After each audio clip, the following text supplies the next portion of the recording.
Bonjour à tous. Je ne sais pas si vous nous entendez. Il y a 19 personnes connectées. Ah, il y a quelque chose. Bonjour, donc ça va, on nous entend. On va attendre encore 1 minute ou deux, le temps que les gens arrivent. On voit que les personnes arrivent au fur et à mesure, là. Il y a un flow continu. Voilà. Donc, on va attendre un petit peu. En attendant, alors pour ceux qui sont là et qui n'ont jamais suivi de webinaire, sachez que l'outil vous permet d'interagir avec nous. Donc, vous avez un chat. Je crois qu'il y a beaucoup de gens déjà qui ont posté des messages. Bonjour, merci, bonjour à tous. Donc, un chat que vous pouvez activer à droite. Donc, il y a une fenêtre. Si vous ne la voyez pas, il y a une petite flèche sur laquelle vous pouvez cliquer qui affiche la fenêtre chat. Normalement, vous voyez aussi la première slide à votre écran en grand plan. Et puis nous, en petite photo caméra en bas. Voilà. Alors, il est 11h01. Allez, encore 1 minute parce qu'on voit que les gens arrivent encore. On est passé de 17 à 26 en l'espace d'1 minute. Donc, ce serait dommage que... Oui. Le temps de retrouver les liens, de cliquer dessus, d'ouvrir son appli. Alors, c'est le premier webinaire Alumni. Hein. Donc, on est fiers d'être les premiers à passer. Donc, je vais faire un petit rappel à Alumni en attendant que les personnes arrivent. Donc l'esprit de ces webinaires et des événements qui vont être proposés par les alumni, c'est vraiment de partager des sujets qui nous passionnent, des sujets pour découvrir, pour pouvoir intégrer des outils ou des pratiques avec nos approches qu'on a tous, des approches particulières qui font finalement notre style et notre identité de coach. Soit parce qu'on a fini la formation, une des formations à l'IFOD, que notre formation est terminée, c'est-à-dire qu'on évolue tout au long de notre vie. Et là, ça nous permet aussi de découvrir d'autres approches et éventuellement d'aller creuser un peu plus loin si elle nous intéresse. L'approche intégrative, tant qu'on la voit comme on la voit dans les alumni, c'est celle qui fait monde, en fait, parce qu'elle est au centre de notre singularité à tous en tant que coach. Celle qui synergise aussi, celle qui hybride. Puis on peut dire que finalement, l'approche intégrative, elle est multi, elle est méta en même temps, elle est centrée et associée en même temps. Et au cours de ce webinaire, c'est ce qu'on va mettre en abîme, cette espèce d'intégrativité. Et c'est pour ça qu'on a titré d'ailleurs « Intégration de l'approche neurocognitive en coaching professionnel ». On va vous montrer en quoi on peut être avec ces outils-là, ces outils de l'approche neurocognitive, avec cette philosophie-là, sans forcément devenir un coach cognitif, c'est-à-dire un coach expert de spécialité, avec une expertise pointue en neurosciences. Et donc là, l'idée, c'est de se créer sa propre approche par intégration de l'expérience subjective qu'on vit ici et maintenant, et qui permet d'actualiser une version de nous-mêmes, en fait, en tant que coach. Et ça, ça représente la clé ou la vision, finalement, des alumni de l'IFOD. Donc, il est 11h03. Après cette petite intro, on est 30, donc ça continue à arriver. Il y avait 90 personnes inscrites. Donc, on ne va pas fermer dès qu'on commence. Les personnes pourront continuer à nous rejoindre. Donc, ce que je propose, voilà, c'est de démarrer. Ça te va, Sébastien? Oui, parfait pour moi. Tu m'entends bien? Oui, je t'entends très bien. Je pense que les gens aussi. Je vais faire un tour sur le chat. Oui, c'est bon, tout va bien. Alors, pour ceux qui n'étaient pas là au début, il y a un chat que vous pouvez utiliser pour interagir avec nous. On va prendre les questions au fur et à mesure. Donc, comme on est deux, la personne qui présente, et puis l'autre pourra regarder, checker les questions. S'il y a des questions particulières qui sont ciblées, on pourra les poser au fur et à mesure. Les questions générales, on les gardera plutôt pour la fin. Mais vous pouvez les poser au fur et à mesure quand même, sans souci. Donc, n'hésitez pas à utiliser le chat. Moi, je vous demanderai aussi de poster également des retours ou comment vous vivez certaines expériences dans le chat. Donc, n'hésitez pas. Ceux qui ne l'ont pas, il y a une petite flèche en haut à droite, et quand vous cliquez dessus, ça s'ouvre. Voilà, donc ceci étant dit, on va commencer. Hop. Alors, on est deux présentateurs aujourd'hui, deux personnes qui utilisons justement cette approche neurocognitive qu'on va vous partager. Je vais commencer à me présenter et ensuite je laisserai la parole à Sébastien. Alors moi, je suis Nathalie, je suis coach professionnel certifiée de l'IFOD et je travaille aujourd'hui dans l'accompagnement des individus et des collectifs sur essentiellement des questions transformationnelles. Donc, je vais hybrider le conseil, le coaching, le recrutement, etc. En fait, tout ce qui permet aux personnes d'exprimer leur potentialité, qu'elles soient cognitives ou pas. À la base, je suis scientifique et aujourd'hui, je travaille dans le domaine des sciences cognitives, et d'où présence à ce webinaire, du coup. Je design des expériences, on va dire, cerveau-friendly, pour permettre aux personnes et aux organisations d'agir en pleine conscience. En pleine conscience de quoi? Du fonctionnement de leur cerveau. Et cela vers, moi, ce que j'appelle l'expression de nouvelles versions d'eux-mêmes. Et donc là, je suis là aujourd'hui avec cette casquette-là de coach avec l'approche neurocognitive, mais c'est pas la seule approche que j'utilise. On verra tout à l'heure. Sébastien? Oui, pour ma part, bonjour tout le monde. Moi, je suis ingénieur de formation. J'ai été formé à l'IFOD l'année dernière. Et en fait, je travaille depuis 25 ans dans le domaine des SIRH, Système d'information ressources humaines. Et j'ai participé à beaucoup de projets de transformation autour des ressources humaines. Et j'ai ressenti le besoin de me former à un certain nombre de modèles d'accompagnement, sachant que l'une des vraies problématiques de ces projets de transformation en entreprise, c'est l'accompagnement du changement. Et donc, à la fois, il s'agit d'accompagner parfois des équipes dans le cadre d'un projet et parfois des individus. D'où ma formation en coaching et d'où un certain nombre de formations complémentaires, dont une à l'INC, l'Institut du neurocognitivisme qui est à Paris, également une formation à la PNL. Voilà, donc ça, c'est des moyens d'intégrer dans mes démarches de l'accompagnement au changement des modèles. Et il y en a certains auxquels j'adhère assez naturellement et d'autres moins. Et donc aujourd'hui, avec Nathalie, on va vous présenter ce qu'on en fait et comment on l'intègre dans nos démarches de coaching. Allez, on y va. Donc, intégration de l'approche neurotive en coaching. On a sous-titré de l'ouverture de nos représentations mentales à une réalité plus étendue. Là, ce qu'on vous a annoncé, la promesse, c'était de vous présenter des points essentiels, quelques points essentiels qui font l'approche neurocognitive selon différents courants, donc celui de Fradin, de Houdet, par exemple, de Berthoz, également de Kahneman, et également avec des modèles qui ont été créés par nous, notamment. Après, on passera à une partie dans laquelle on va mettre en lien, et ça c'est la partie intégrative, mettre en lien cette approche avec l'accompagnement en coaching professionnel. Parce que l'approche neurocognitive, elle peut servir à plein de choses. On l'utilise dans le conseil, on l'utilise dans la formation, on utilise, vous avez déjà entendu parler de neurolearning, par exemple, ça vient avec justement l'approche neurocognitive. Là, on va faire le lien avec le coaching, de comment est-ce que nous, on peut l'utiliser en accompagnement.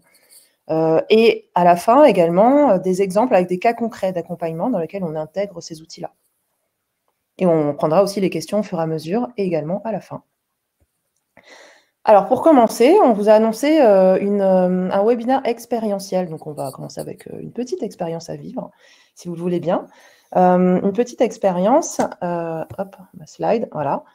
Parce que en neurosciences, ce qu'on dit, et notamment en neurolearning, c'est que c'est l'expérience qui forge les apprentissages.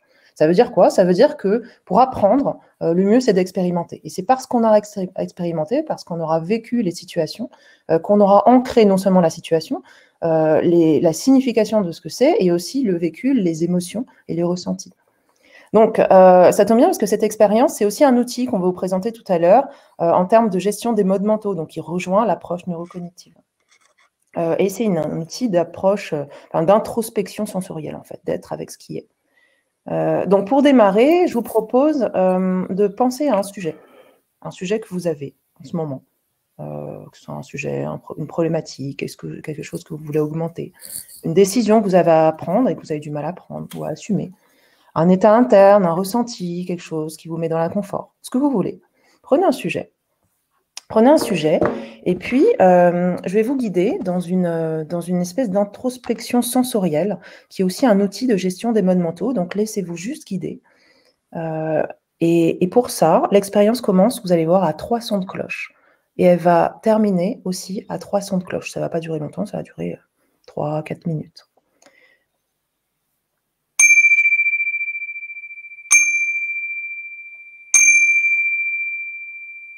Donc, pour commencer, je vous invite à vous installer confortablement sur votre siège ou sur le support sur lequel vous êtes et vous mettre en confort avec toute la stabilité de votre corps. Tout d'abord, on va se mettre en posture d'ouverture de champ. Et donc, du mieux que vous pouvez, prenez conscience de l'ensemble de votre corps, tel qu'il est, ici et maintenant. Vous avez peut-être les 2 pieds solidement ancré au sol ou sur un support. Et sentez cette connexion à partir de vos pieds avec quelque chose de solide en dessous. Et quand vous prenez conscience de cette connexion, votre second point d'attention que je vous propose, c'est celle qui est au niveau de l'axe vertical de votre colonne vertébrale. Parfois, on parle de respiration spinale, c'est-à-dire quand la colonne elle est bien droite, qu'elle est érigée. Érigée, ça veut dire pas rigide, hein, pas tendue, pas avachie non plus, mais vraiment redressée dans toute sa longueur. Donc, prenez conscience de votre colonne vertébrale, de cette espèce de respiration spinale qui peut avoir lieu de haut en bas, de bas en haut. Et quand on remonte, alors, on remonte au niveau de la tête et positionnez votre tête dans l'alignement de votre colonne vertébrale, sans avoir à contracter de muscles inutiles. Et là, quand vous êtes dans cette posture-là, c'est une posture d'ouverture de champ qui vous permet après de porter votre attention de manière sereine sur votre respiration. Et vous pouvez prendre un moment pour vous connecter à votre souffle. Prenez conscience de votre inspiration, comme si c'était la première, à chaque fois la plus importante. Comme si vous étiez une sorte de scientifique curieux et qui l'observe pour la première fois.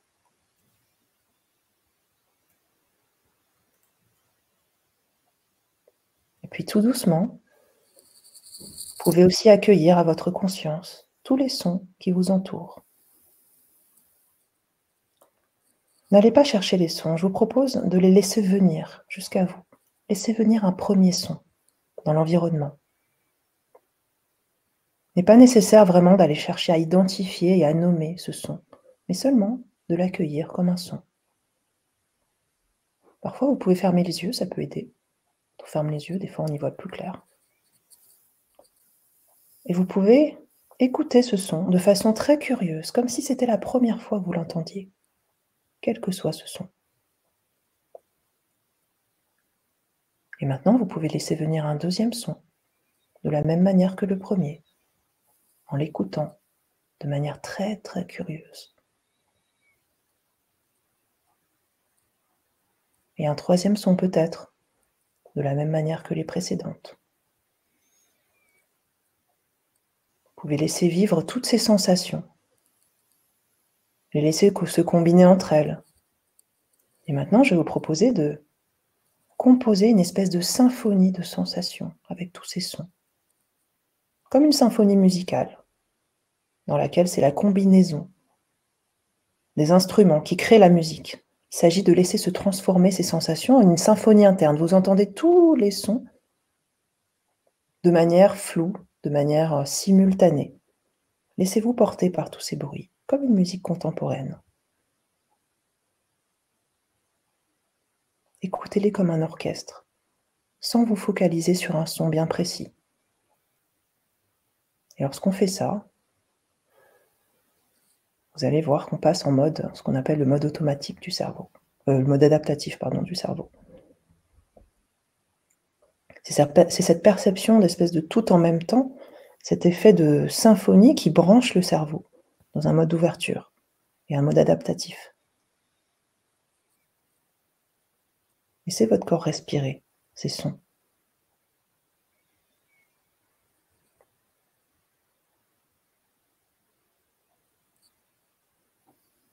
Vous pouvez laisser s'animer non seulement l'aspect extérieur des sens et des sons, mais aussi l'aspect intérieur. Quand vous les percevez de manière globale, vous les écoutez, sans vous focaliser. Et après l'exercice, vous pourrez garder en vous ce rapport de curiosité, de bienveillance, mais aussi d'énergie pour tout ce webinaire, et pour cette journée aussi. Et vous pouvez vous rappeler que les automatismes de l'esprit peuvent à la fois être aidants, mais aussi limitants.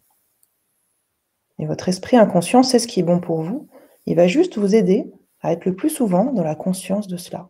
Et ça, ce dont je parle là, c'est la métacognition. Et avant de revenir ici et maintenant, en pleine énergie, en pleine conscience, profitez encore de toutes ces sensations en même temps, comme une symphonie. Pensez à un orchestre de musique, où vous écoutez tous les sons de manière floue.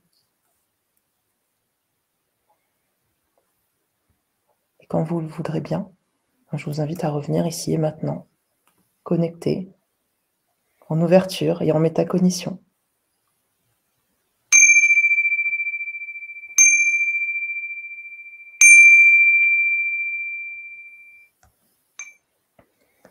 Voilà. Alors, il y a des personnes qui nous ont rejointes en même temps. Au début de la séance, vous avez demandé de penser à un sujet, une problématique ou quelque chose qui vous mettait dans l'inconfort. Là, si vous repensez à ce sujet-là, voilà, je voulais savoir ce que ça vous faisait, qu'est-ce qui vient tout de suite là, dans votre esprit. Vous pouvez nous le partager dans le chat, hein, pour ceux qui veulent. Laissez venir ce qui vient et dites-nous comment vous vous sentez.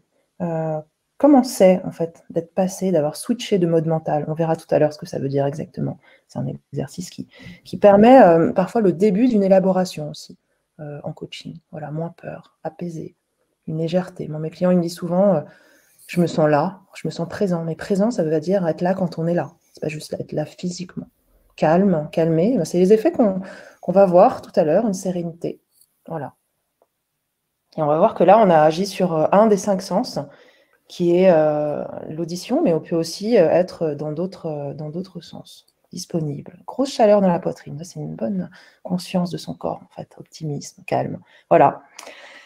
Donc, vous pouvez continuer, si vous voulez, à chatter. Moi, pour l'instant, hop, je vais passer à la suite pour rentrer dans le sujet.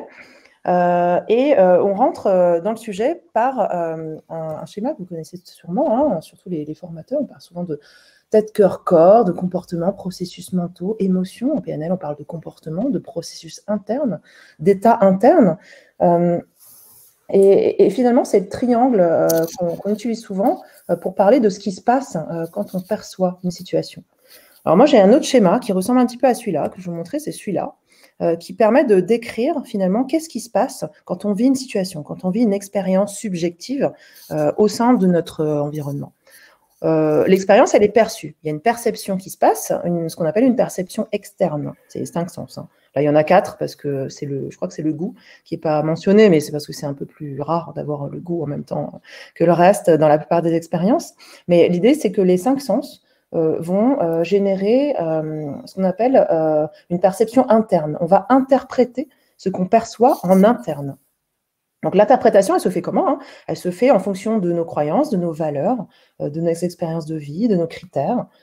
Et l'interprétation de la perception va générer, alors je ne sais pas si vous voyez ma souris, hein, je crois que c'est bon, des états internes, donc ce qu'ils appellent émotions. Émotion, c'est un peu plus restreint que état interne, mais là on peut parler d'état interne. Et ces états internes vont être là en fonction des croyances et des valeurs et vont générer des pensées. Alors, tout ça, c'est à l'échelle, pas à l'échelle de la conscience. Hein, c'est très, très en dessous de l'échelle de la conscience parce qu'on est au niveau de la milliseconde, là.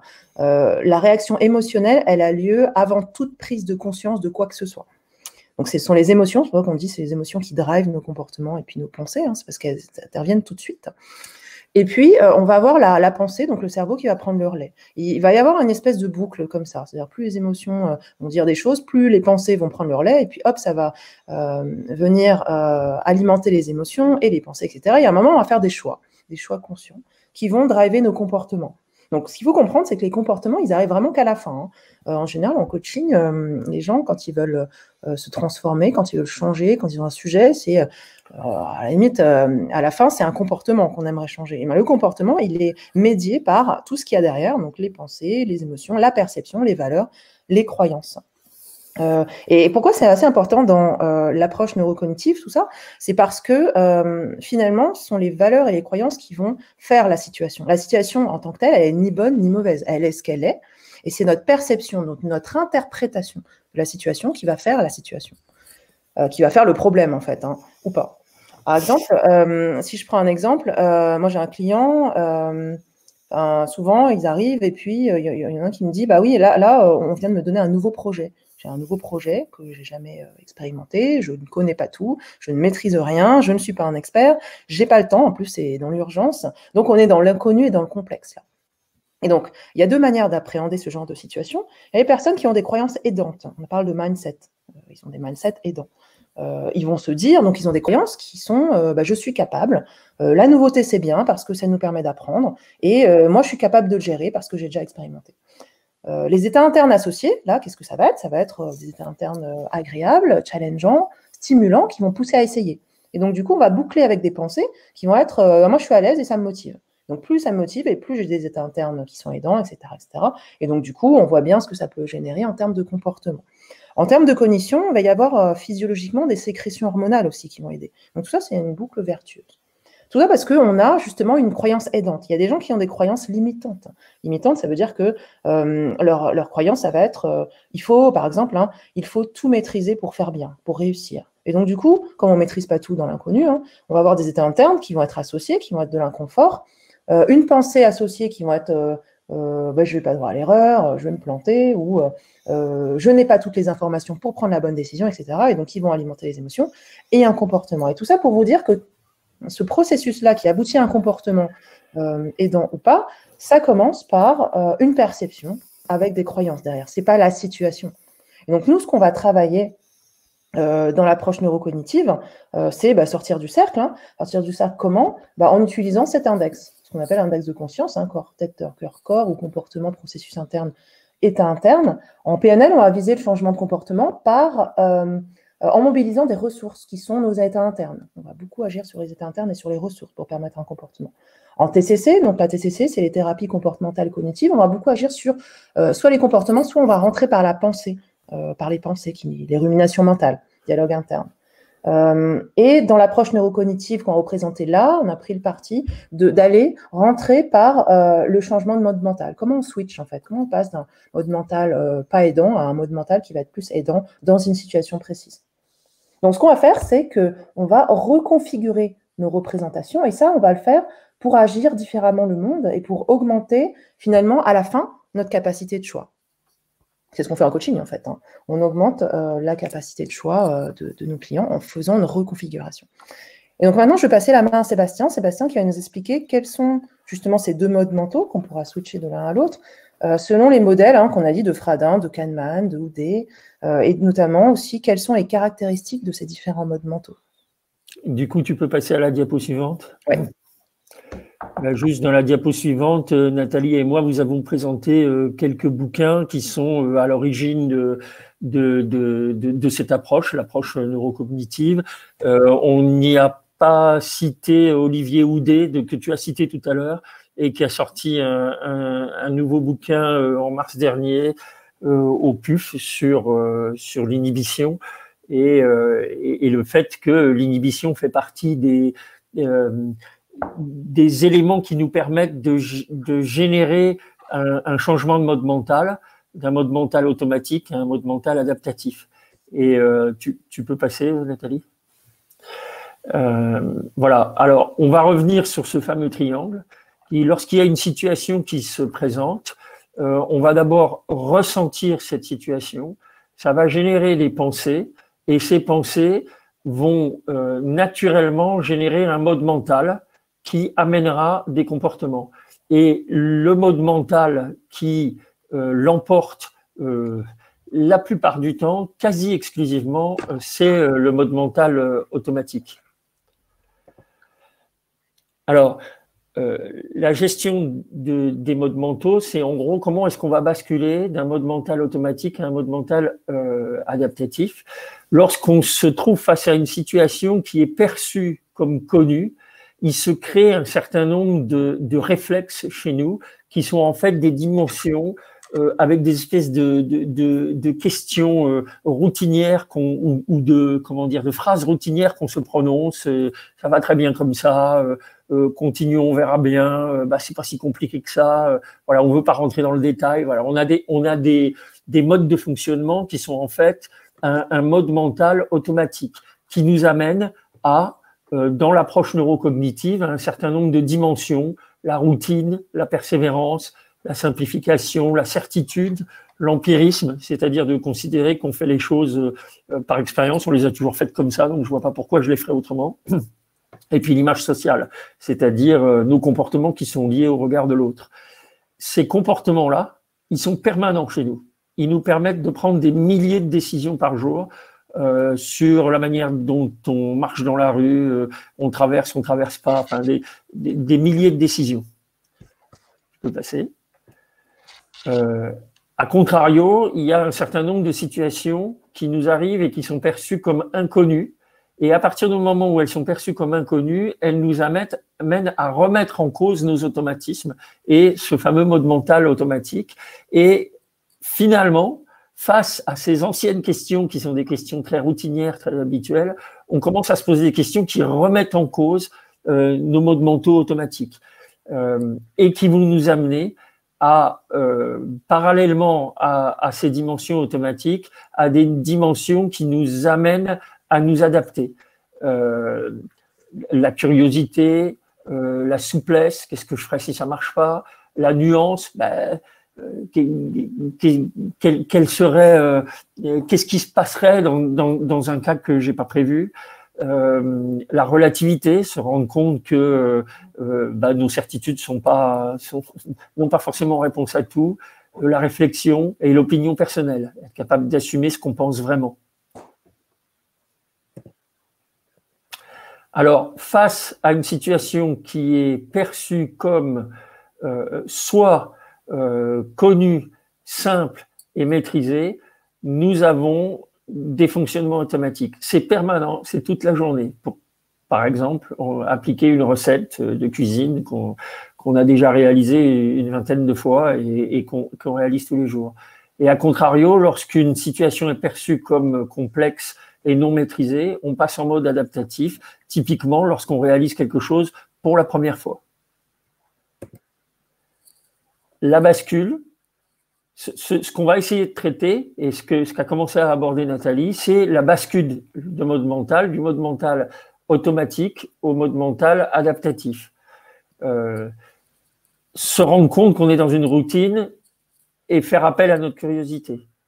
Se rendre compte qu'on est dans une certitude et qu'en réalité, on peut adopter un point de vue qui relativise cette certitude, etc. Voilà, je pense que vous avez compris, on a posé la compréhension de cette bascule du mode mental automatique au mode mental adaptatif. Alors, si on regarde les modèles qui sont proposés et qu'on fait une compilation de tous ces modèles, donc là, on a fait une compilation là. Pour l'instant, voilà ce que nous a présenté Sébastien. Donc, il y a une situation. Si la situation est détectée par le cerveau, hein, ça veut dire de manière intuitive, si elle est simple ou connue, simple, ça veut dire avec des solutions connues et applicables, ça peut être aussi des situations compliquées. C'est-à-dire les situations compliquées, c'est des situations avec des problèmes connus et applicables, sauf que ces problèmes et ces solutions plutôt, elles sont du domaine de l'expertise, mais elles sont connues. Par exemple, construire un A380, c'est compliqué, parce qu'on a des solutions connues. Hop, on va mobiliser ce qu'on appelle le mode automatique, c'est ce qu'a expliqué Sébastien.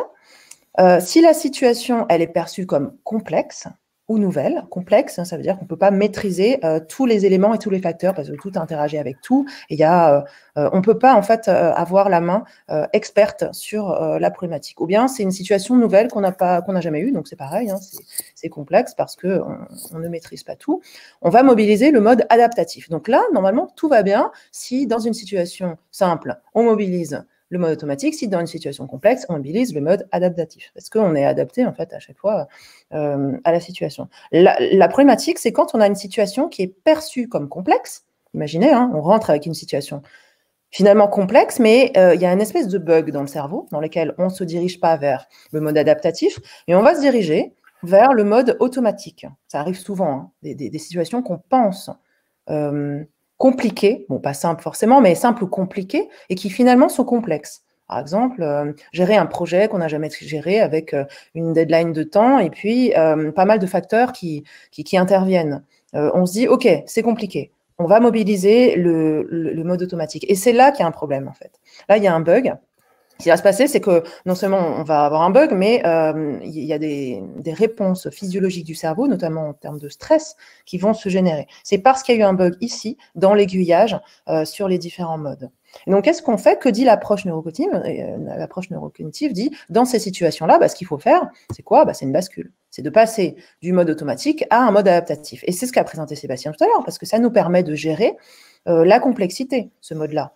C'est beaucoup plus énergivore, mais au moins, c'est un mode qui permet de gérer la nouveauté, d'être créatif, etc., etc. Et là, le cerveau, il est content. Sauf que comment est-ce qu'on fait la bascule? On a des outils pour ça. Et tous les outils qui existent en ce qu'on appelle en gestion des modes mentaux, ce sont des outils qui permettent de passer du mode automatique au mode adaptatif. Tout à l'heure, le mélomane qu'on a fait en tout début, c'était pas une méditation pleine conscience, c'était un exercice de gestion des modes mentaux. Et bien, c'était ça, c'était un switch.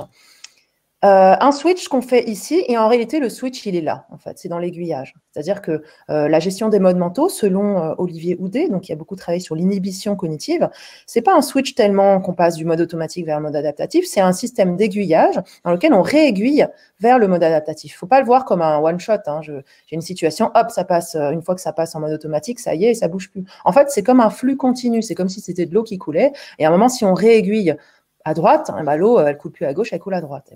Houdet, il a modélisé justement le concept d'inhibition cognitive qui permet d'inhiber le mode automatique pour aller vers le mode adaptatif.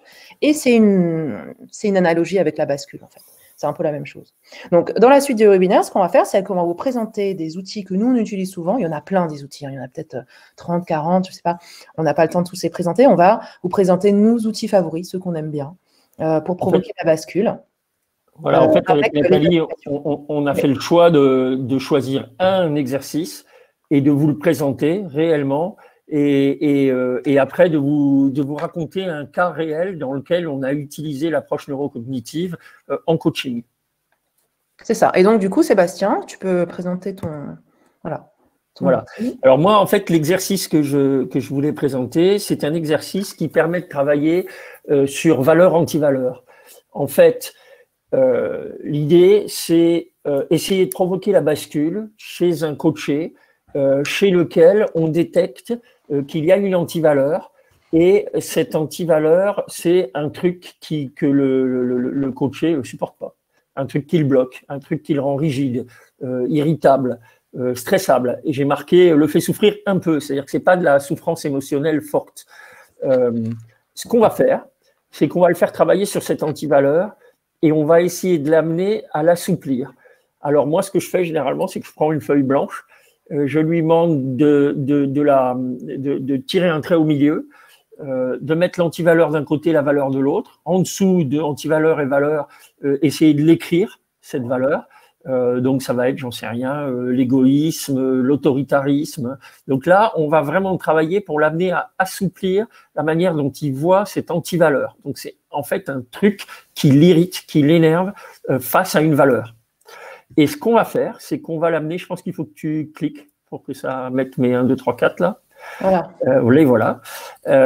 On va l'amener à remplir les colonnes dans le désordre. Et on va d'abord lui demander de travailler sur les inconvénients de l'antivaleur. Donc, les inconvénients de l'antivaleur, c'est facile. C'est les trucs, c'est pourquoi ça t'irrite, pourquoi ça t'énerve, pourquoi ça t'agace. Et ensuite, face à l'antivaleur, la valeur, sur lequel on va lui demander de dire c'est quoi qui justifie réellement que c'est une valeur qui est forte pour toi. J'en sais rien, j'ai donné l'exemple de l'égoïsme tout à l'heure. Eh bien, il va dire que la valeur, c'est la valeur du partage et que c'est fort pour lui. Et là, on va commencer à l'amener à assouplir et à le pousser à passer en bascule.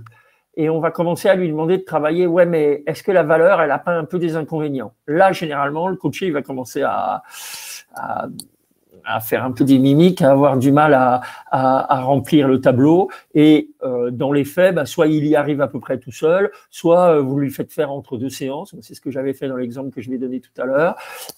Et puis, le moment de la bascule, c'est quand on arrive sur cette colonne 4, qui est de reconnaître qu'il y a des avantages à cette valeur. Voilà. Et moi, j'aime beaucoup cet exercice, notamment pour moi, il était très utile. Et pour le coaché dont je vais vous parler tout à l'heure, c'était le cas aussi. Donc, ça permet, qu'est-ce que ça permet, cet exercice? C'est d'assouplir les évitements qu'on a parce que on est face à une, alors, excusez-moi, il y a truc qui sonne. J'arrive pas à l'arrêter.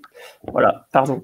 Voilà, donc on est face à une antivaleur qui nous bloque, qui nous irrite, et on va réussir à assouplir ces comportements automatiques d'évitement et de blocage parce que la valeur elle-même, elle est heurtée. À toi de jouer, Nathalie. Ok, moi ça c'était l'outil préféré de Sébastien, l'outil qu'il va nous présenter après dans son cas concret. Moi, je vous ai déjà présenté mon outil, un des outils. Si vous vous rappelez, au tout début, on a fait un exercice de gestion des bonnes mentaux qui s'appelle le mélomane. Mélomane, c'est l'écoute floue. Et ce que dit Fradin, notamment, il dit « En restant focalisé sur un bruit ou sur un son, on sollicite le mode mental automatique. » On est focalisé. Il faut se dire que le mode mental automatique, c'est le mode focal. Et quand on essaie de chercher ce qu'il appelle l'effet symphonique, et ça on l'atteint en percevant le tout en même temps, c'est une écoute floue, on va recruter ce qu'on appelle le mode mental adaptatif. C'est le mode mental large en fait, défocalisé. C'est comme si on accueillait toute la complexité sans essayer de l'analyser, sans essayer de tout maîtriser. Et en fait, ça, rien que cet exercice-là, moi j'aime bien le faire au début, par exemple, des séances. J'ai d'autres exercices de mise au présent, mais celui-là, il permet vraiment déjà de se mettre dans une situation de disponibilité cérébrale, on va dire. Si vous avez un jour un workshop à animer sur, je sais pas, l'idéation, par exemple, où il faut que les gens ils soient en mode créatif, si vous faites la bascule dès le début, les mettre en condition vraiment au présent, centrés sur eux-mêmes, associés à l'environnement, ça marche pas mal. Donc ça, c'est un outil que j'aime bien. Mais sinon, les outils en général, moi, ce que je prends, c'est des outils qui vont aller dans la représentation des autres. Vous savez qu'on a notre représentation.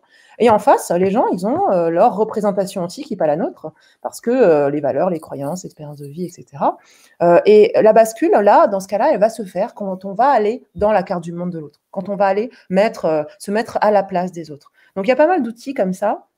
Par exemple, quand on parle de point de vue, l'outil sur les points de vue, je ne sais plus comment il s'appelle, moi je l'appelle les points de vue. Quand vous avez un sujet, quand vous coachez un sujet, si vous lui demandez juste, par exemple, un sujet de blocage, j'aimerais changer mais j'y arrive pas, j'aimerais changer mais j'ai pas envie, voilà, j'aimerais mais je peux pas, ce genre de truc, vous lui dites, voilà, mettez-vous dans la représentation de quelqu'un d'autre, par exemple d'un extraterrestre. L'extraterrestre, c'est l'archétype de la personne qui n'a pas la même représentation que nous parce qu'on n'a pas les mêmes critères sociaux, critères de valeur, etc. Et donc, du coup, là, ça le fait changer, ça le fait basculer aussi. Après, on peut le faire avec son boulanger, son chien, voilà. Il y a un outil comme ça où il y a, je sais pas, au moins 50 archétypes. Vous les passez en revue, pas les 50, mais ils en choisissez 10. Et là, à la fin, en général, le coaché, il change sa représentation. Pareil, si vous faites de la PNL, les positions de perception, c'est ça. Quand vous faites les positions de perception, vous vous mettez à la place de l'autre et en position méta, c'est vous changez le point de vue et la perception. Pareil, quand vous faites un exercice sur la pensée stable. La pensée stable, c'est quand vous avez une situation, par exemple une personne qui a peur de parler en public, et donc du coup on lui dit, imagine la situation, elle se produit et tu réussis. Qu'est-ce que tu penses de toi? Il va se dire quelque chose. Qu'est-ce que tu penses de toi si ça ne réussit pas, si tu rates? Il va dire quelque chose. Et ensuite, la bascule, elle se fait quand on va lui demander, imagine que c'est quelqu'un d'autre. C'est pas toi, c'est quelqu'un comme toi, qui a toutes les informations comme toi, avec le même environnement, etc. S'il réussit, qu'est-ce que tu vas penser de lui? Bon, là, en général, c'est pas la même chose que ce qu'on pense de nous. Mais s'il rate, qu'est-ce que tu vas penser de lui?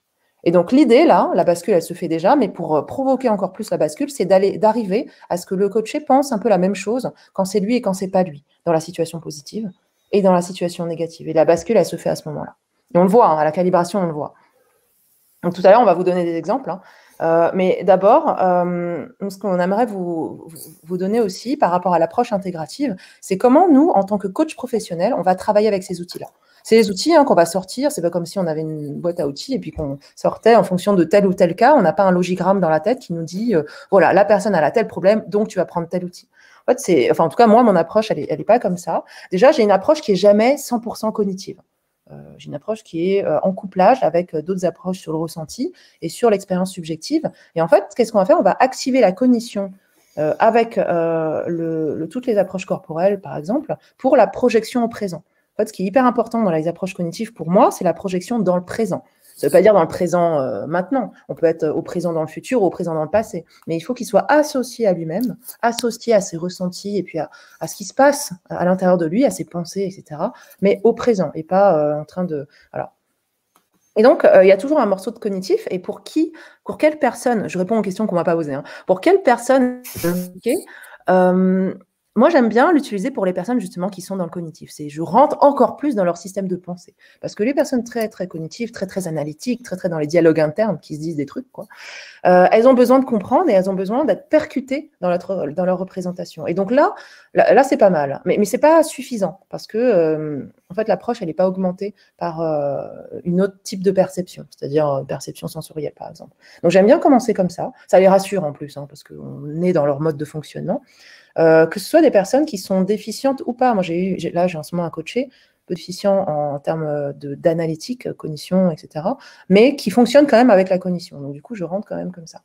Et le déclencheur, qu'est-ce que ça va être? Qu'est-ce qui va me permettre de dire, ah ben, je vais prendre cette approche-là. Là, je m'analyse, hein, c'est quelque chose de très intuitif, en fait. Hein. Et ben, c'est quand la personne va avoir un dialogue interne très, très fort. C'est-à-dire beaucoup de rumination mentale, des pensées par rapport à soi, des pensées par rapport aux autres, des pensées, mais toujours par rapport à quelque chose, pas des pensées générales, quoi, pas sur la politique, l'histoire, etc. Non, les trucs vraiment focalisés, dans lesquels on peut les faire aller dans les représentations de l'autre. Par exemple, des gens qui disent je suis lent, j'y arrive pas, les autres sont comme ci, les autres sont comme ça, voilà, par exemple. Et là, j'ai l'impression que ça marche bien. Et à quel moment? À quel moment? C'est au début, comme avec le mélomane, ça peut être au milieu de coaching, ça peut être à la fin et ça peut être aussi en entraînement. Quand on va entraîner les gens à inhiber, par exemple, à inhiber des représentations, on peut leur donner aussi des exercices d'entraînement. Donc ça sert un peu tout le temps, un peu partout, quoi. Voilà moi comment j'utilise. Et du coup, moi, pour illustrer, j'essaye d'accélérer Nathalie parce qu'il est déjà 11h41. Ah ouais. Pour illustrer, moi, en fait, les quelques coachings que j'ai réalisés depuis l'année dernière sont des coachings dans lesquels j'ai d'abord toute une phase dans laquelle je me mets vraiment dans le positionnement coaching avec une écoute qui est très forte, etc. Et puis, il se trouve qu'il y a quelques exercices, dont celui que j'ai présenté tout à l'heure, dont il me vient comme une évidence.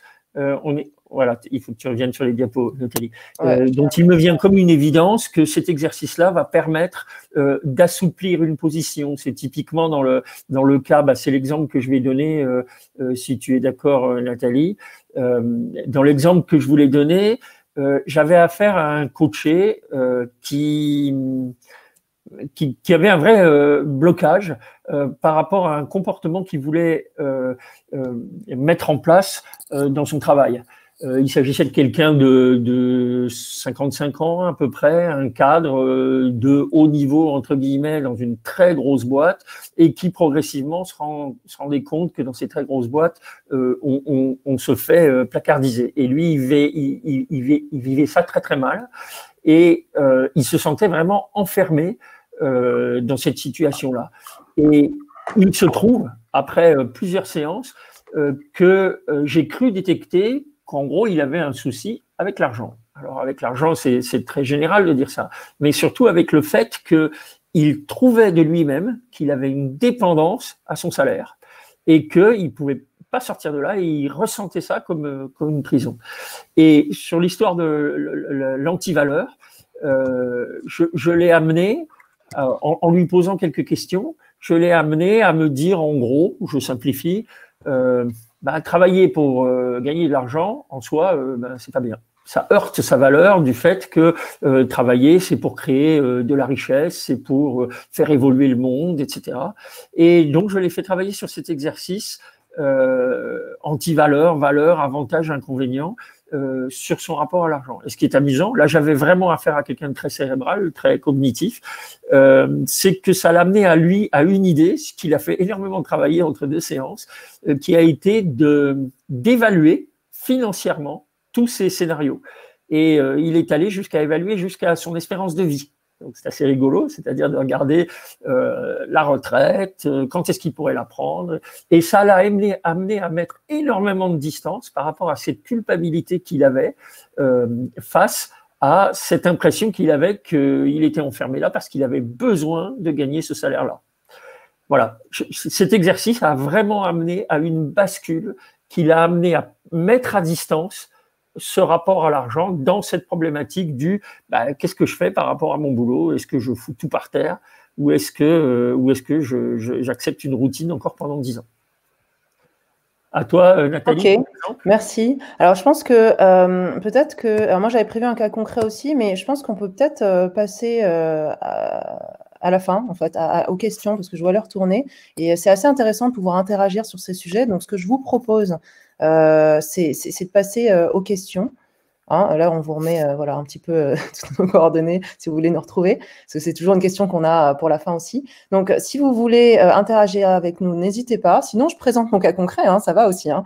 Mais là, comme l'idée, c'était de terminer quand même à peu près à l'heure, hein, là, on a terminé à l'heure, on prend les questions. Si vous voulez, si vous avez des interrogations, n'hésitez pas. Là, je vois qu'il y avait Jean-Luc qui disait est-ce que le mode adaptatif est un mode silencieux? Alors, je ne suis pas sûre de comprendre la question. Si tu peux préciser, ça peut être pas mal. Sinon, moi, je peux apporter des compléments là-dessus sur le mode adaptatif. Mode silencieux, alors, pas en termes de, comment dire, si c'est le fait qu'il ne s'exprime pas. Non, en fait, on passe parfois en mode adaptatif, hein, de manière naturelle. On n'a pas besoin forcément de faire de bascule consciente pour y passer. Il y a des gens qui, par exemple, les gens très créatifs, ils sont en permanence entre l'automatique et l'adaptatif et ils switchent très facilement. C'est un mode qui est recruté par le cerveau quand il détecte les situations complexes, situations de nouveauté. Donc, oui, trop curieux du cas de Nathalie. Moi, je vais vous présenter le cas si vous voulez. Mais voilà, c'est un mode qui s'exprime. Hein. Il n'est pas étouffé par le reste, mais c'est juste au niveau de la prépondérance, on a beaucoup, beaucoup plus de décisions, d'actions, de fonctionnement automatique, et c'est normal, hein, parce que l'automatique, en fait, il est très, très peu énergivore, il va vite, il est conçu aussi pour être efficace. Donc, au niveau de la prépondérance, de si on compte combien de fois on est en mode automatique et adaptatif, c'est clairement l'automatique, mais l'adaptatif est quand même sollicité, même quand on n'a pas l'habitude de le faire. Alors, je vais vous présenter donc mon cas concret et après je reviens aux questions. Moi, en fait, mon cas, c'était un client que j'ai eu et j'ai souvent des clients comme ça aussi qui me disent j'ai envie de changer de job. Je veux changer de job, mais en fait, je veux, mais je peux pas. Mais en plus, je suis pas sûre et je suis pas sûre que je prenne la bonne décision. Alors, quand il arrive, le client, il a pesé le pour et le contre. En général, il travaille un petit peu avant. Il arrive avec son esprit hyper analytique et il me présente 2 feuilles, 2 fichiers Excel avec d'un côté avantage, d'un côté inconvénient, bien sûr. Et il compare à sa situation d'aujourd'hui. Voilà, aujourd'hui, s'il change, voilà les avantages, voilà les inconvénients. Et donc, sa demande, c'était pas d'aller dans la stratosphère de son identité et puis de comprendre, hein, c'était vraiment de rester hyper concret, dire qu'est-ce que je décide et qu'est-ce que j'en fais. Et si je focalise sur les outils en paxant dans les détails, en fait, moi, j'avais utilisé d'abord un outil que je n'ai pas présenté, mais c'est un peu la même chose que celui de Sébastien, c'est ce qu'on appelle la balance décisionnelle. C'est OK, vous avez fait les avantages et les inconvénients de changer. Faites-moi les avantages et les inconvénients de ne pas changer. Donc là, je vous la fais très, très vite. Hein. Le coaching ne se passe pas vraiment comme ça. Mais... Donc, il n'avait pas perçu les choses comme ça, de dire, voilà, si je ne change pas, qu'est-ce qui se passe? L'idée, en fait, c'est de prendre en considération la ligne de temps et pas comparer, si je change, qu'est-ce qui se passe, avantage ou inconvénient, par rapport à aujourd'hui. Parce que ce qu'il faut comparer, c'est si je change ou si je ne change pas, par rapport à T plus 1 an, 3 mois, 6 mois. Et donc, du coup, en faisant ça, il s'est rendu compte que en comparant non pas aujourd'hui, mais à T plus 1 an, par exemple, s'il change et s'il ne change pas, il avait trouvé des arguments supplémentaires pour renforcer sa décision. Parce qu'en fait, ce dont il s'est rendu compte, c'est qu'il avait déjà pris la décision. Son problème, ce n'était pas de prendre la décision, son problème, c'était d'assumer la décision qu'il allait prendre parce qu'il y avait des conséquences.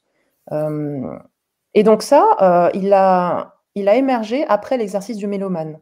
C'est-à-dire qu'en le mettant en état de ressenti flou, là, je ne l'ai pas fait sur les sons, mais sur les ressentis, ce n'est pas quelqu'un qui était vraiment dans ses ressentis. Et donc, en fait, c'est la même chose, mais avec les ressentis du corps, des appuis du corps, etc., hein, que le mélomane avec les sons. Et donc, il s'est rendu compte qu'il avait pris sa décision depuis longtemps, son corps lui parlait comme ça, et le problème, c'était de l'assumer, en fait, sa décision. C'était de ne pas changer, en fait. Finalement, il avait décidé de ne pas changer, de rester dans son job, et il n'arrivait pas à l'assumer. Et donc, l'insight, c'était de travailler sur ce qui l'empêche d'assumer, et non pas ce qui l'empêche de prendre une décision. Et là, on avait 2 parties qui s'affrontent. Une partie qui dit « il faut que tu changes de job », et puis une partie qui dit bah, « je n'ai pas envie de changer de job ». Donc, en PNL, on appelle ça, il y a pas mal de protocoles qui le permettent. Et par rapport à l'approche neurocognitive, on est parti sur la pensée stable après, l'outil que je vous ai présenté, la pensée stable, par rapport à la peur de l'échec. Par rapport à la peur de l'échec dans sa situation actuelle et pas s'il change de job, en fait. Et donc, c'est la peur de l'échec. Qu'est-ce que tu penses de si tu réussis? Si tu réussis, c'est toi. Qu'est-ce que tu penses si tu échoues? Et qu'est-ce que tu penses de quelqu'un qui a exactement la même situation que toi, la même représentation que toi? Si tu le regardes en train d'échouer, qu'est-ce que tu penserais de lui? Et si tu le regardes en train de réussir, qu'est-ce que tu penserais de lui? Et en fait, les personnes en général, c'est pas que ce coach-là, mais ils disent quand c'est moi, c'est parce que j'ai pas été efficace, j'ai pas été à la hauteur, je suis nul, etc. Et quand c'est les autres, c'est il est perspicace, il a eu du courage, etc. Et quand je réussis, c'est quand c'est moi qui réussis, c'est j'ai eu de la chance, c'était un concours de circonstances, etc. Et quand c'est les autres, c'est voilà. Et donc l'idée, c'est d'arriver à la pensée stable, de penser la même chose quand c'est nous et quand c'est pas nous. Et là, ça l'avait bien aidé parce qu'il s'est rendu compte justement qu'il était très très exigeant vers lui-même, qu'il ne s'appliquait pas la même chose que ce qu'il applique aux autres, quoi. Voilà. Donc comment prendre conscience avec ces outils-là. Alors, au niveau des questions, si je reprends. Pourriez-vous commenter un peu plus précisément le tableau? Alors, c'est quel tableau? Donc justement, Pascal vient de répondre. C'est le tien ou le mien? Ah, c'est le mien. Bon, alors oui, je peux. Alors, je reviens. Tac, tac, tac. Voilà, celui-là. Alors, c'est bon pour vous ou pas? Parce que sinon, parce que comme je vais réexpliquer dans le cas, là, je peux réexpliquer. Là, l'idée, c'est une personne qui se projette. Une personne qui est dans la projection, par exemple, j'ai peur de parler en public. Et donc, si ça se passe mal, voilà, j'anticipe des choses et mes états internes suivent. Donc, dans ces cas-là, on demande à la personne de s'associer à elle-même, d'être elle-même, et on lui dit, imagine, tu parles en public et ça se passe bien, tout se passe super bien. Qu'est-ce que tu penserais de toi?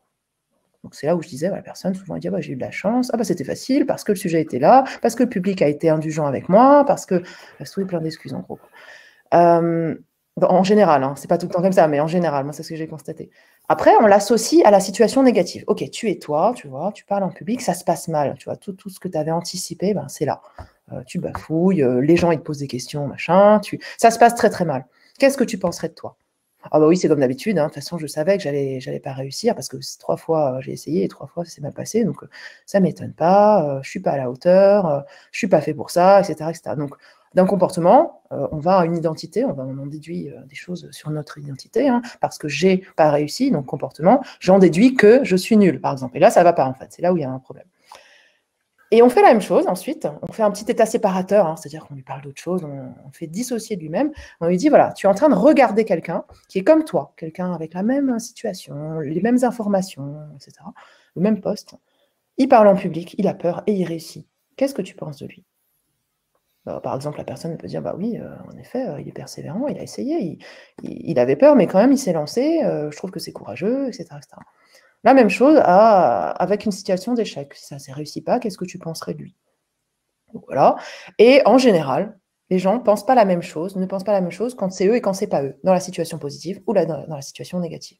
Donc l'idée là, donc c'est pas comment dire, ça devrait pas être comme ça. C'est-à-dire qu'ils devraient penser la même chose si c'est eux et si c'est pas eux. Donc on va faire en sorte qu'ils aient ce qu'on appelle une pensée stable, qui pensent la même chose quand c'est eux et quand c'est pas eux, en les challengeant, en élaborant, en allant chercher avec eux en fait, justement dans le coaching. Et c'est ça l'exercice en fait. La bascule, elle se fait quand il prend conscience qu'il ne pense pas à la même chose quand c'est lui et quand c'est pas lui. Et il y a une autre bascule qui se fait quand on l'amène à penser quelque chose de stable. Voilà, j'espère que c'est plus clair. Je voudrais juste ajouter un mot. Oui, moi aussi, cet exercice de la pensée stable est un exercice que j'aime beaucoup parce qu'en réalité, notre pensée est très souvent instable. On a beaucoup de mal à nous voir nous-mêmes de la même manière qu'on voit les autres.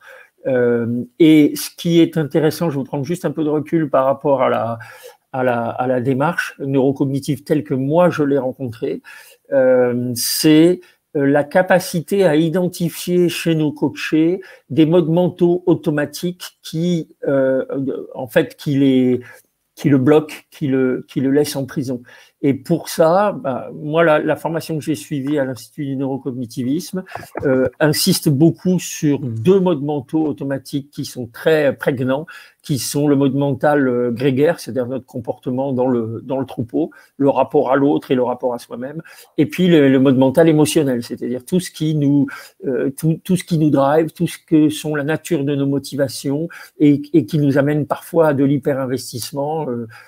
Voilà. Donc, et ça, c'est très intéressant parce que ça nous permet de modéliser des choses qu'on perçoit déjà, mais de bien les identifier et de temps en temps se dire tiens, voilà un mode mental automatique que je commence à voir repéré chez mon coaché et je pense à effectivement, Nathalie a raison, il y a une bonne trentaine d'outils, mais tu en as 3, 4, 5 dont tu es fan et où tu sens que tu vas amener le coaché à passer en mode mental adaptatif. Et là, Nathalie, on a explosé les temps, donc je te laisse la conclusion. Merci à vous. On était vraiment nombreux aujourd'hui. Alors, je ne sais plus combien, il y avait une 90 personnes. À un moment, on était 45, presque 50. Après, c'est redescendu parce qu'on a passé les temps. Voilà, c'était le premier webinaire des alumni. J'espère qu'il vous a plu. J'espère que vous serez nombreux à assister au prochain parce qu'il y a un calendrier d'événements à venir qui est non moins intéressant. Une table ronde webinaire sur le coaching interne, parce qu'on a pas mal de coachs internes parmi les alumni. Et du coup, on va faire une petite table ronde parce que ce métier intéresse pas mal de gens qui veulent se reconvertir aussi quand on se forme au coaching et qu'on est déjà en interne dans une boîte, mais pas coach. Et bien, comment est-ce qu'on peut allier les deux ? Atelier sur la facilitation de groupe, là ça va être un atelier en distanciel et ou en présentiel, peut-être les deux, c'est pour ça que je dis et ou, qui va être animé par deux alumni également, dont c'est l'expertise. Un webinaire sur l'appreciative inquiry, donc et la psychologie positive, présenté par quelqu'un qui est vraiment passionné aussi. Un webinaire café. Donc, webinaire café, c'est un webinaire qu'on présente de manière très interactive. C'est-à-dire qu'on va avoir une toute petite partie d'apport et après, le reste, c'est vraiment des questions-réponses. Sur la certification. Et ça, je sais que ça intéresse pas mal de monde, que ce soit des gens qui sont certifiés ou pas, des gens de l'extérieur, sur ce que c'est que la certification et comment on la passe. Certification, notamment à l'IFOD. Donc, on aura des personnes de l'IFOD, là, pas que des alumni. Donc, des enseignants l'IFOD. Il y aura peut-être Nathalie Serpotian, il y aura peut-être des personnes certifiées aussi qui viendront témoigner. Moi, j'animerai. Donc, ça sera courant octobre ou novembre, je ne sais plus pour celui-là. Et également, on aura des moments de partage, des rencontres en réseau qui ne sont pas forcément animées en mode webinaire avec un outil, etc. Ce sera beaucoup plus informel. Notamment, Sébastien pilote une de ces parties-là. Et on vous tiendra au courant de comment est-ce qu'on va s'organiser, mais pour permettre aux gens, justement, de se mettre en lien, pour échanger, pour discuter, etc. Voilà, j'espère que ça vous a plu. Rendez-vous pour le prochain événement. Pour suivre, vous pouvez aller sur le groupe LinkedIn AlumniFod. C'est plus simple pour communiquer. Sinon, on communique aussi par mail. Mais du coup, c'est un peu plus de logistique. Voilà. N'hésitez pas à poster aussi sur le groupe des alumni parce que moi, je suis un peu la seule à poster, on dirait, en ce moment. Mais si vous avez des choses à proposer, des articles intéressants, n'hésitez pas. C'est vraiment notre forum à nous. Et donc, allez-y, quoi. Et Nathalie, on a demandé dans le chat si on allait mettre à disposition le support et j'ai répondu sur le groupe LinkedIn. Donc, allez-y sur LinkedIn. Moi, je vous accepte. C'est-à-dire que vous faites une demande et ensuite, je vous accepte. Alors, pour faciliter les choses, si vous aviez dans votre profil LinkedIn un lien avec l'IFOD qui est explicite, en fait, c'est plus simple. Parce qu'il y a plein de gens qui essayent d'être dans le groupe et qui n'ont pas fait de parcours à l'IFOD. Donc, du coup, on ne les accepte pas. Et donc, je suis obligée de faire vérifier à Roxane, qui a la base de données. Donc, si vous pouvez déjà mettre dans votre formation ou quelque part dans votre CV LinkedIn IFOD, du coup, moi, j'arrive plus facilement à repérer qui est des alumni et qui ne l'est pas. Voilà. Il y avait juste une autre question sur comment est-ce qu'on intègre ça dans un coaching d'équipe, c'est ça? Oui. Technique pour une équipe, moi, le mélomane, je le fais en groupe.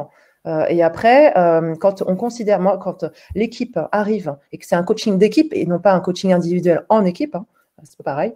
Quand c'est un coaching d'équipe, c'est-à-dire l'équipe a une identité et l'équipe a un objectif, là, on procède exactement comme quand c'est un individu. En fait. Sauf que dans l'équipe, il y a plusieurs parties. On peut le voir comme ça. Après, quand c'est un coaching en groupe, donc en équipe, un coaching individuel en équipe, moi, ça m'arrive de faire ça aussi. Là, c'est un peu plus compliqué parce que c'est vraiment adapté à chacun. Donc on utilise d'autres outils. Voilà. Bon, merci beaucoup. Merci à vous. Passez une bonne journée.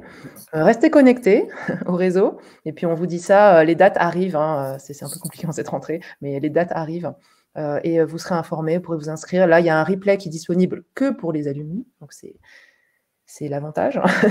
Et plus tard, on ouvrira aussi à l'externe. Mais là, pour la première, on se dit on va rester entre nous. Voilà. Bonne Merci à journée. toi.